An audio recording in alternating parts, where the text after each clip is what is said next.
So good morning, chemistry second year English medium. Unit is surface chemistry. Topic is coagulation or precipitation or flocculation. So let's see.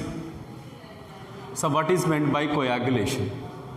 So the colloidal particles possess electrical charge, that is positive or negative. If this charge is neutralized, the particles will come nearer to each other to form aggregates or coagulate and settle down under the force of gravity. Okay, then the process of settling down of colloidal particles is called coagulation or precipitation or flocculation of the soul. Okay, in general, colloidal particles are having charged particles, whether they are positive charge or negative charge. In order to coagulate, in order to precipitate the colloid, the particles charge must be neutralized. Then the colloidal particles come nearer together to form coagulates or aggregates or coagulate and settle down under the force of gravity. When the charge of the colloidal particles are neutralized, they can be coagulated, they can be aggregated under the under the force of gravity. Okay, then the process of settling down of the colloidal particles is called coagulation or precipitation. The process of settling down of colloidal particles is called coagulation or precipitation. Then when this process is carried out, when the charge of the colloidal particles are neutralized, they can be coagulated. Then next one, in general, the precipitation of colloidal particles is carried out by adding a suitable electrolyte. So how the colloidal particles charge is neutralized is simply by adding suitable electrolyte. Then the charge of the colloidal particles can be neutralized. As a result of coagulation is happened. Then the ion responsible for the neutralization of charge on the particles is called coagulating ion. So coagulating, we are adding a suitable electrolyte for the coagulation process, in which the electrolyte is having positive ions and negative ions, cations and anions. Okay, so the ion which is responsible for the coagulation, of colloidal particles is called coagulating ion. Suppose if the colloidal particles are having negative charged ions, or that is a negative soul, then the electrolyte cations involved in the coagulation process, the electrolyte cations are responsible. For the coagulation of colloidal particles. Let's see, example is, suppose if the colloidal particles are, there is a negative soul, then there is a Al plus 3, positive charged particles. Al plus 3 is greater than Ba plus 2 is greater than Na plus. That is, in the coagulation of negative soul, the coagulating power of cations is in this order. Suppose when the charge of the or here is a valency of positive ion or negative ion is increased, its coagulation property.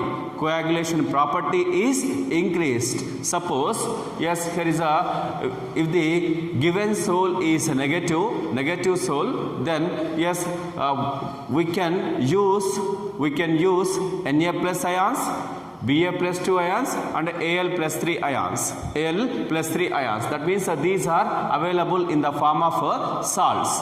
Then, yes, here is when compared with Na plus ions, Al plus 3 ion is having more coagulating property. That is, when the valency is increased over the ion, its coagulating property is increased. This is called as Hardy-Schulze rule. Okay, Hardy-Schulze rule. So greater the valency of a coagulating ion added, the greater is its power to cause coagulation. So this is known as Hardy-Schulze rule. Okay, Hardy-Schulze rule reveals the valency of coagulating ion and its coagulating power. As a Hardy-Schulze rule reveals the relationship between valency of coagulating ion and its coagulating power. When the greater the valency of coagulating ion is, its coagulating power is also here is a greater. Okay, greater the valency of coagulating ion, its coagulating power is also greater. So this is called as Hardy-Schulze rule. Okay, then according to this, then Al plus 3 is having greater valency when compared with the Na plus. That's why its coagulating power is greater when compared with Na plus and Ba plus 2. If the given soul is positive soul,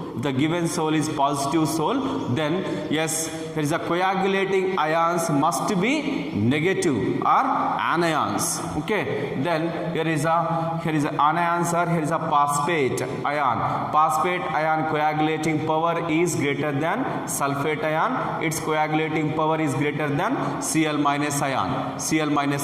Okay, then yes, this is about a Hardy-Schulze rule. Hardy-Schulze rule reveals the valency of coagulating ion and its coagulating power. So greater the valency of coagulating ion, is greater the coagulating property. Okay, then yes, let's see the minimum.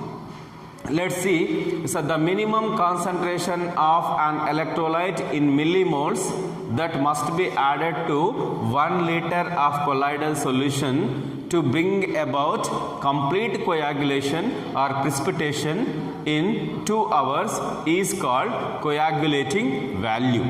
Okay, coagulating value. Yes, the electrolyte, in general, electrolyte is used to coagulate the colloidal solution. Okay, in general, the electrolytes which are having the more valency, in general, they are having high coagulating power. This is explained by Hardy-Schulze. But then yes, okay, yes, how much of concentration is required? Okay, then electrolyte, if the cation is having, if the cation or anion are having some more valency, greater valency, their coagulating power is high. But yes, how much of concentration of that particular electrolyte is taken for coagulation is expressed in the form of coagulating value. Okay, then according to what is meant by coagulating value is the minimum concentration of an electrolyte. The minimum concentration of an electrolyte which is taken in millimoles that must be added to 1 liter of the colloidal solution to bring about complete coagulation or precipitation in 2 hours is called coagulating value. Coagulating value. Okay, that means what?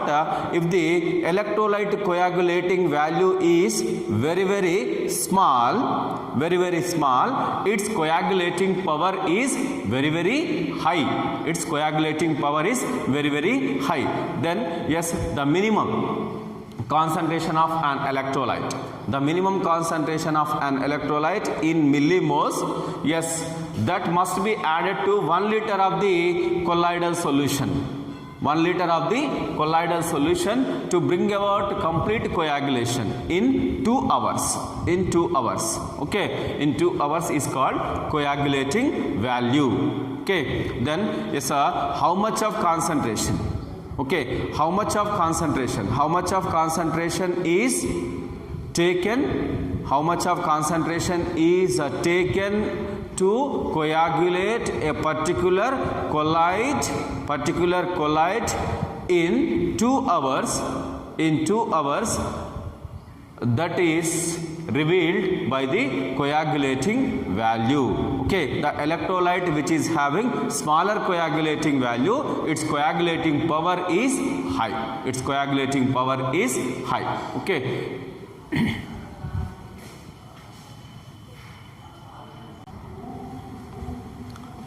So, coagulation of lyophilic sols. So, in general, so lyophilic sols are more stable when compared with lyophobic sols. Okay. Then yes, here is what are the reasons for more stability of lyophilic sols is charge and solvation. Charge and solvation factors are responsible for the stability of lyophilic sols. These two factors causes the stability of lyophilic sols. What are the factors? Charge and solvation. Charge and solvation. Okay. Then yes, in order to remove these two factors, charge and solvation factors, then is a lyophilic sols can be coagulated. When these two are removed, a lyophilic sol can be coagulated. Yes, how these charge and solvation factors can be removed is simply by adding. This is done by adding an electrolyte in excess. Okay, in excess, by adding suitable co-solvent.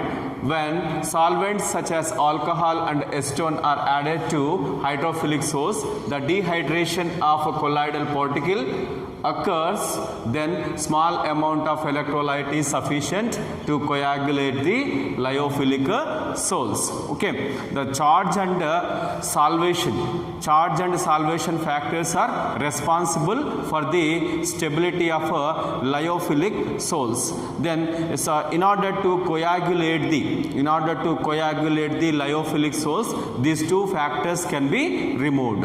How these factors can be removed is then simply by adding excess amount of electrolyte and by adding co-solvent.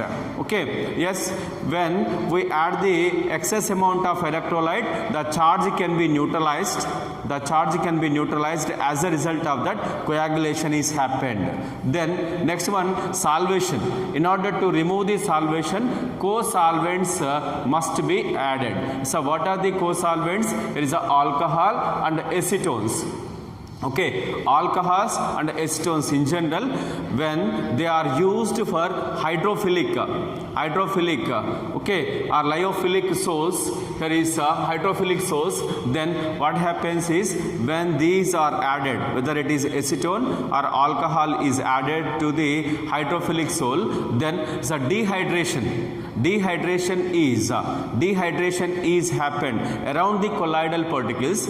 Around the colloidal particles, there is a water molecules can be removed. Then the solvation is disappeared. As a result of that, simply when the dehydration is happened around the colloidal particles, by adding simple a small quantity of electrolyte is added, then yes, there is a lyophilic salts can be coagulated. So this is about is a coagulation of lyophilic salts. Then let's see the protection of colloids. Okay, then yes, here is a protection is most of the medicines. Most of the medicines are colloidal in state. Then in order to restore its biological activity, then yes, a colloidal state must be protected. Then yes, there is a how the protection of colloids is happened. So let's see. Then lyophilic colloids are called is a protective colloids. The protective power of these colloids is measured and expressed by gold number. Okay, gold number which was introduced by Zsigmondy. Yes. Here is protection of colloids. Protection of colloids can be happened by adding lyophilic colloids. Why these lyophilic colloids is yes, they can form when the lyophilic colloids are added. Lyophilic colloids are added to the lyophobic colloids. Then what happens is they can form the here is a layer around the colloidal particles. Then yes, due to this reason colloidal particles cannot interact with the electrolyte. As a result of that, coagulation can be suppressed.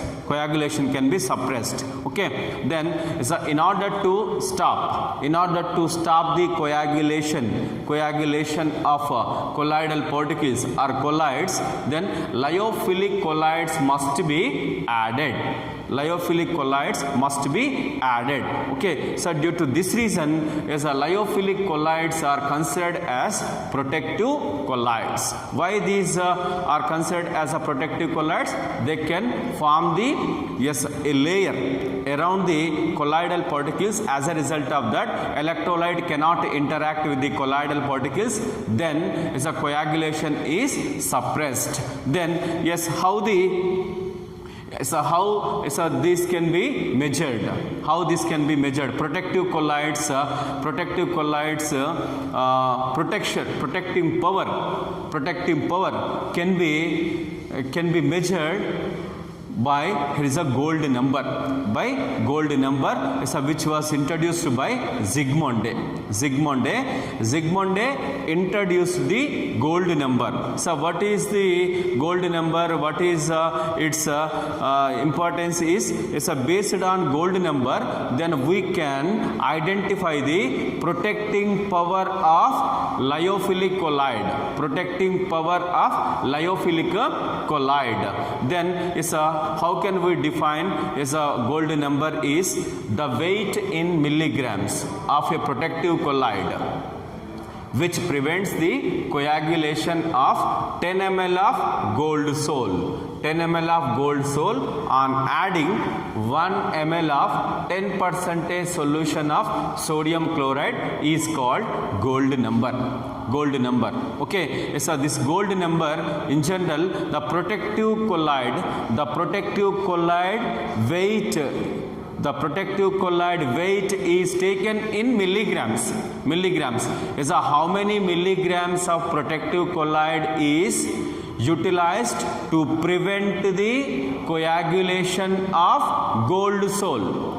Okay, to prevent the coagulation of gold sole when the gold sole is mixed with 1 ml of 10% solution of sodium chloride.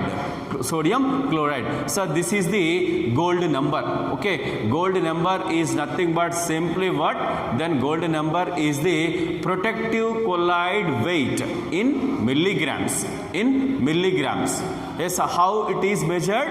When a 10 ml of gold sole is taken, 10 ml of gold sole is taken. When this 10 ml of gold sole is mixed with 1 ml of 10% solution of sodium chloride, then what happens? Coagulation is happened. In order to stop the coagulation of gold sole, 10 ml gold sole, when it is mixed with 1 ml of 10% solution of sodium chloride, how many milligrams of protective colloid is used? That is the gold number. That means what? Yes, smaller the gold number, yes, protective colloid protective power is greater. Okay, then smaller the gold number of lyophilic colloid or protective colloid, greater is its protective power. In general, protective colloids means what? Yes, here is a lyophilic colloids are considered as protective colloids. Okay, protective colloids. When the gold number is smaller, yes, that lyophilic colloid protective power is greater. Okay, then yes, in general, the lyophilic colloids are having different gold numbers. Okay, then yes, in this, the gelatin is the most effective protective colloid. Then starch is the least protective colloid. Then so let's see the gold numbers and the protective colloids. That is a lyophilic colloids. So gelatin is a lyophilic colloid. Okay, it is a stable colloid. Then next one, so gelatin gold number is 0.05 to 0.01. Then the hemoglobin is 0.03, gum arabica is 0.15 to 0.25, the potato starch is 25. Yes, what are the gold numbers is, then is in order to prevent the coagulation of 10 ml of gold sole when it is mixed with 1 ml of 10% sodium chloride solution, then gelatin just 0.005 to 0.01 milligram is added to the gold sole, then coagulation is stopped. Then suppose if in order to stop the coagulation of gold sole, 10 ml gold sole, when it is mixed with 1 ml of 10% sodium chloride, is how much of a potato starch is used? Just here is a 25 milligrams of starch when it is added to the 10 ml of gold sole, when it is mixed with 1 ml of 10% sodium chloride solution, then the coagulation is stopped. That is when starch is we are taking 25 milligrams. That means what? Its protective power is very less. 25 milligrams is needed to protect the coagulation of 10 ml gold sole. Whereas here is a gelatin, simply 0.005 to 0.01 milligrams is sufficient to stop the coagulation of 10 ml of gold sole. Okay, then yes, gum arabica, okay, it is having the just 0.15 milligrams to 0.25 milligrams is sufficient to stop the coagulation of gold sole. These are the gold numbers. Okay, yes, very smaller gold number, its protective power is greater. Okay, larger gold number represents its protective power is somewhat less. Okay, so this is about there is a protection of colloids.